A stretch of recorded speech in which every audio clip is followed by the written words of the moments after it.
कंकाल का रहस्य। चौरा गांव के खेतों में इन दिनों खुदाई का काम चल रहा था। असल में इसी गांव से होकर एक अच्छी सड़क गुजरनी थी, इसलिए यहाँ खुदाई शुरू की गई थी।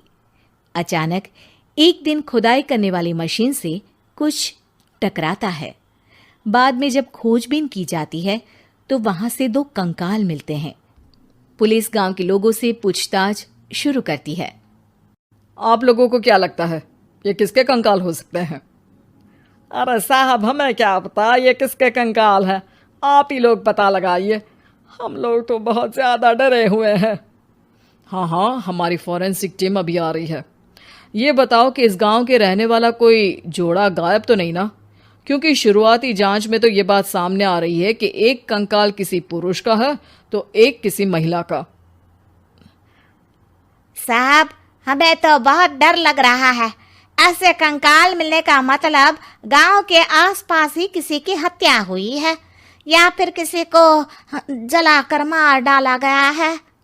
हाँ साहब, हम अपने परिवार को लेकर बहुत ही ज्यादा परेशान हैं। देखिए, आप लोगों की परेशानी हम समझ सकते हैं, लेकिन आप लोगों को पुलिस का सहयोग करना होगा, क्योंकि आपके सहयोग के बगैर हम ये पता नहीं लगा सकते हैं कि आखिर ये किसके कंकाल है और इनकी हत्या किसने की। ठीक है साहब, गांव के लोग आपका पूरा सहयोग करेंगे। हाँ साहब, पूरा सहयोग करेंगे। तो फिर ठीक है, हम अपनी जांच शुरू कर देते हैं। कुछ दिन बाद जांच रिपोर्ट आ जाती है। पता चलता है कि ये कंकाल करीब 20 साल पुराने हैं, यानी 20 साल पहले किसी जोड़े की हत्या कर शव को यहाँ पर दबा दिया गया था। इंस्पेक्टर राघव, ये बताओ कि 20 साल पहले की मर्डर मिस्ट्री क्या अब सुलझ सकती है? हाँ सर, क्यों नहीं। लेकिन अब सबूत और गवाह काफी मिट गए होंगे। मुश्किल तो होगी, लेकिन शायद किसी परिवार को इंसाफ मिल सके। इंस्पेक्टर राघव, आप बिल्कुल सही कह रहे हैं।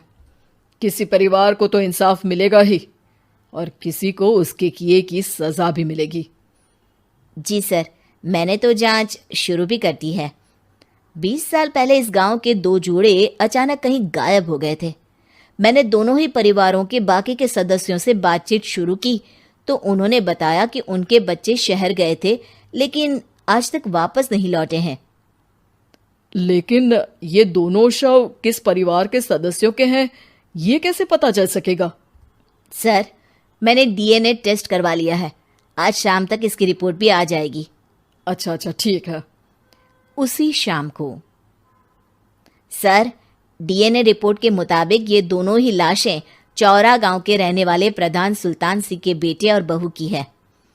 लेकिन इनकी हत्याएं किसने की है, ये कैसे पता लगेगा? इसी का तो पता लगाने की कोशिश में जुटा हूं सर।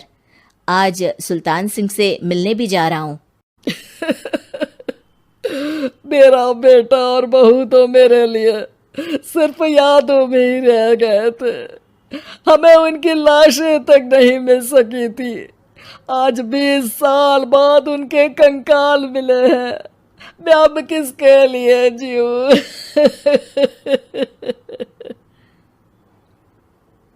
लेकिन सर, क्या आपकी किसी से कोई दुश्मनी थी?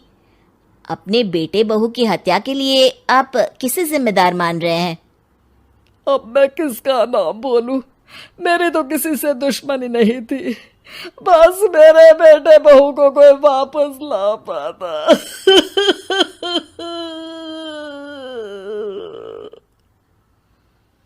इसके बाद सुल्तान सिंह फूट फूट कर रोना शुरू कर देते हैं।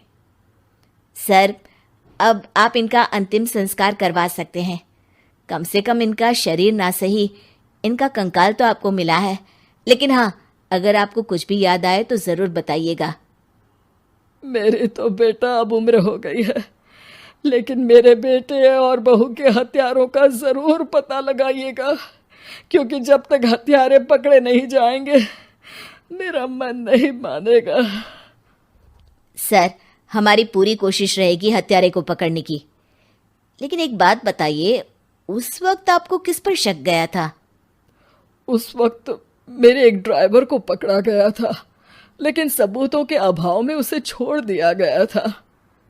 अच्छा, और ड्राइवर पर कैसे शक हुआ था? क्योंकि उस दिन ड्राइवर छुट्टी पर था। उस समय लेकिन लाश क्यों नहीं मिल सकी थी? उस वक्त पुलिस ने बहुत कोशिश की थी, लेकिन दोनों की डेड बॉडी नहीं मिल सकी थी। ठीक है, हमारी तफ्तीश चल रही है, मैं फिर आऊंगा। इसके बाद इंस्पेक्टर वहां से चला जाता है और सुल्तान सिंह अपने बेटे और बहू की याद में खो जाते हैं।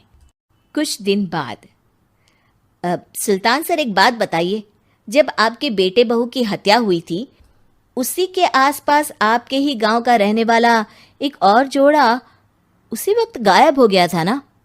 हाँ सर, अलका और अभिषेक, वो भी मेरे बच्चों जैसे ही थे। तो फिर वो कहाँ है? उनका भी आज तक पता नहीं चल सका, लेकिन बताते हैं कि कुछ साल पहले अभिषेक को गांव के ही किसी आदमी ने मुंबई में देखा था, लेकिन फिर वो गायब हो गया। यानी अभिषेक और अलका की हत्या नहीं हुई थी, बल्कि उन्होंने किसी वजह से खुद ही गांव छोड़ दिया था। हाँ, हो सकता है, क्योंकि अभिषेक मेरे बेटे संतोष का अच्छा दोस्त था और उसका मेरे घर भी आना जाना लगा रहता था। हो सकता है कि उसने मेरे बेटे और बहू के बारे में सुन लिया हो और ये गांव छोड़ दिया हो सकता है। उनके परिवार का कोई अब नहीं रहता क्या इस गांव में? अब तो कोई नहीं रहता। एक चाचा थे, लेकिन उन्होंने भी अपना पुश्तैनी मकान बेच दिया है। वो भी अब कहीं शहर में ही बस गए हैं। ओह, अभिषेक और अलका के बारे में भी पता लगाना होगा। हो सकता है कि वही इस हत्या के बारे में कुछ बता सके। हो तो सकता है, लेकिन वो बेचारे तो खुद ही वक्त के मारे थे, वो क्या बताएंगे। फिर भी सर, जब केस दोबारा खुला है तो जांच तो करनी ही पड़ेगी, और इस बार तो लाशें भी बरामद हुई है। कुछ दिन तक लगातार तफ्तीश चलती रही। एक दिन थाने से सुल्तान सिंह को फोन आता है। हाँ, कौन बोल रहा है? सर, मैं कांस्टेबल तुलाराम बोल रहा हूँ थाने से। आपको थाने आना पड़ेगा। थाने? लेकिन क्यों? सर, किसी की पहचान करवानी है। अच्छा ठीक है, मैं दोपहर तक पहुंचता हूँ। सुल्तान सिंह दोपहर में थाने पहुंचता है। कई पुलिस के अधिकारी वहां मौजूद रहते हैं। सर, आपके बेटे की हत्या का रहस्य आज शायद सुलझ जाए। अच्छा इंस्पेक्टर राघव, पर वो कैसे? सर, उस आदमी को देखिए, क्या वही अभिषेक है? सुल्तान सिंह की आंखों में हैरानी से आंसू आ जाते हैं। हाँ सर, यही अभिषेक है। ये आपको कहाँ से मिला? सिर्फ अभिषेक ही नहीं, बल्कि इसकी पत्नी अलका भी इसके साथ है। मैडम, जरा अभिषेक की पत्नी को लाइए। जैसे ही अलका को पेश किया जाता है, सुल्तान सिंह जमीन पर गिर जाते हैं। सुल्तान सर, क्या हुआ आपको? आप अलका को देखकर गिर क्यों गए? सुल्तान सिंह सर पकड़कर बैठ जाते हैं। ये अलका नहीं, बल्कि ये तो मेरी बहू रितु है। पूरा थाना एक दूसरे का मुंह देखने लगता है। क्या?